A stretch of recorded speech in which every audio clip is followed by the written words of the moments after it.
Nous parlons souvent de la notion de revenge travel. En effet, les personnes ayant été privées de toute forme de tourisme pendant presque 2 ans voyagent globalement plus qu'avant.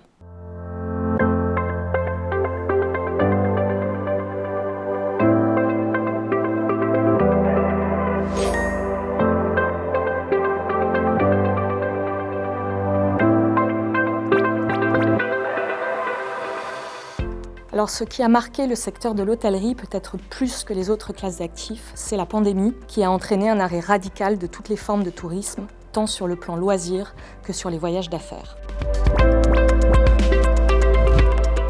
Après 2 années de quasi-blocage liés au Covid et aux restrictions qui en ont découlé, le secteur de l'hôtellerie connaît une embellie depuis le 2e semestre 2021, due au redémarrage du tourisme et des voyages. Cet été, la fréquentation a ainsi retrouvé son niveau pré-pandémie, même légèrement supérieur à celui de l'été 2019 sur certaines destinations. Nous avons d'ores et déjà 2 ans de recul et nous avons constaté 2 grandes tendances. D'une part, un tourisme très largement porté par la clientèle loisir versus affaires, qui était la clientèle à forte valeur ajoutée avant la pandémie. D'autre part, un tourisme très axé sur les destinations domestiques et de proximité. Ce que nous remarquons, c'est qu'il n'y a plus beaucoup de frontières entre les voyages de loisirs et les voyages d'affaires. Le télétravail permet en effet de prolonger un déplacement professionnel en séjour loisir.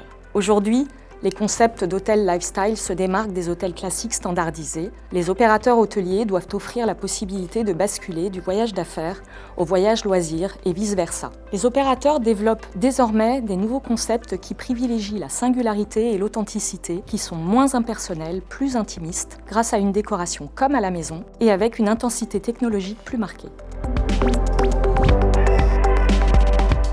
La reprise post-Covid est très forte. L'hôtellerie a été d'abord tirée par les voyages de loisirs en région et plus lentement, nous avons vu revenir la clientèle d'affaires dans les grandes villes. Ces voyageurs ont été plus tardifs à circuler de nouveau après le Covid. Nous parlons souvent de la notion de revenge travel. En effet, les personnes ayant été privées de toute forme de tourisme pendant presque 2 ans voyagent globalement plus qu'avant. Les performances à fin septembre 2022 sont nettement supérieures à celles de 2019 sur la même période. Nous parlons en illustration d'une hausse de chiffre d'affaires de l'ordre de plus 30% en France sur l'été. L'effet Covid a été effacé en l'espace d'1 trimestre. Reste cependant la question de l'inflation et de la hausse des coûts, d'énergie notamment, qui est un sujet de préoccupation pour toutes les entreprises. Nous avons une tendance de fond, à savoir que sur le long terme, et notamment dans les périodes inflationnistes, l'hôtellerie a toujours affiché des croissances supérieures à l'inflation. Donc en plus des taux d'occupation qui sont revenus à des niveaux pré-Covid, dans le contexte d'inflation actuel, les prix moyens devraient se maintenir à des niveaux élevés. Nous nous focalisons sur des hôtels urbains de centre-ville, sur les segments 3 et 4 étoiles, qui représentent l'essentiel du marché. De manière opportuniste, nous pouvons avoir un intérêt pour de l'hôtellerie plus économique, nouvelle génération, dans un marché qui est structurellement en pénurie d'hôtels économiques de bonne qualité.